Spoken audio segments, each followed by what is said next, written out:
Does your country have a corruption problem? Well, yes, probably. Most countries in the world do. At least according to Transparency International. Its Corruption Perceptions Index scored 180 countries on a scale of 0 to 100, where 0 means a country is perceived to be highly corrupt, and 100 means it's seen as very clean. More than 120, or 2/3 of those countries, scored less than 50, and the average score was 43. Definitely a failing grade to most people. But corruption isn't just a moral issue, it's an economic issue, and it's costing the global economy and you a lot.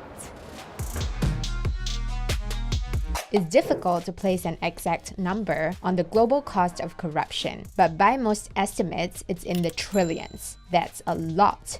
More than the entire GDP of most countries. Countries regarded as less corrupt, like New Zealand, Denmark, and Singapore, tend to have smaller populations. Most of the countries on the list have less than 10 million people. Size doesn't guarantee a lack of corruption. Some at the bottom of the list are small as well, but they tend to be war-torn countries, like Somalia, South Sudan, and Syria. But most of the world's most populous countries are pretty far down the list.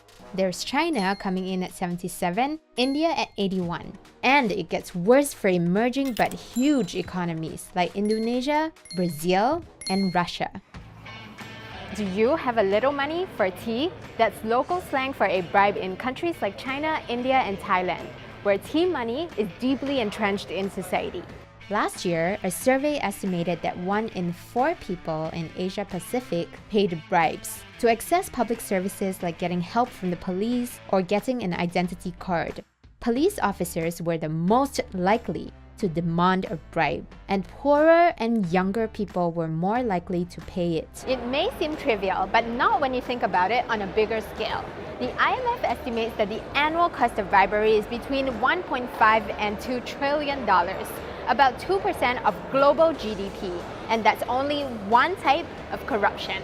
Other types of corruption include money laundering, embezzlement, and fraud. The Turkish have a saying, a fish rots from the head down, meaning that problems start from the top.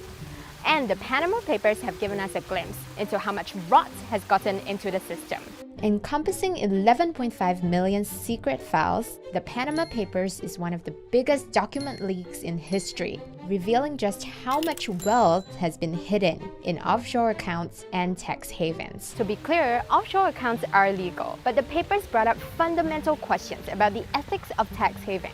The papers revealed links to 140 politicians and public officials, of which 14 are current and former heads of state. As a result of the revelations, the prime ministers of Pakistan and Iceland were forced to resign. The world's second highest paid athlete, Lionel Messi, was named and charged for tax evasion, while a suspected billion-dollar money laundering ring was linked to close associates of Russian President Vladimir Putin. The Panama Papers wiped out $174 billion off the market capitalization of nearly 400 companies, making it the largest financial loss following a corporate scandal in history. And it's not just companies. Corruption can cost countries their economies.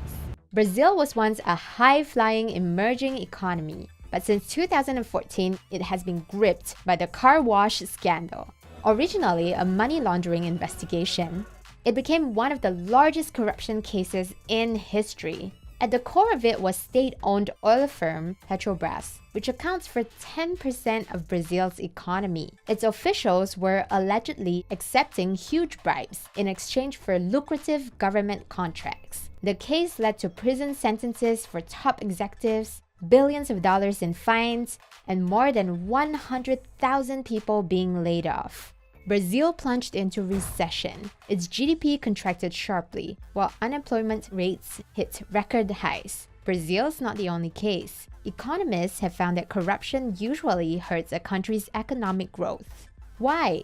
Corruption can result in fewer investors wanting to put their money in the country. One study found that a 1 unit increase in corruption levels can reduce foreign direct investment per capita by about 11%. Corruption can also discourage people from paying taxes when they perceive that taxes are simply going into corrupt pockets. That means less money for the government, which in turn affects its ability to build infrastructure and public services crucial for economic growth. Even in Europe, corruption can inflate the cost of a public project by 13%. That means lower quality projects despite higher spending.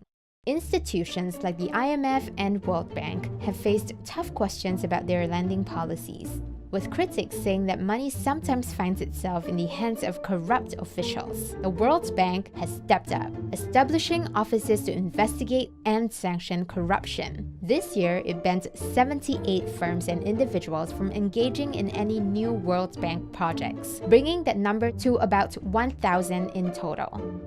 The IMF and World Bank have made fighting corruption a key priority.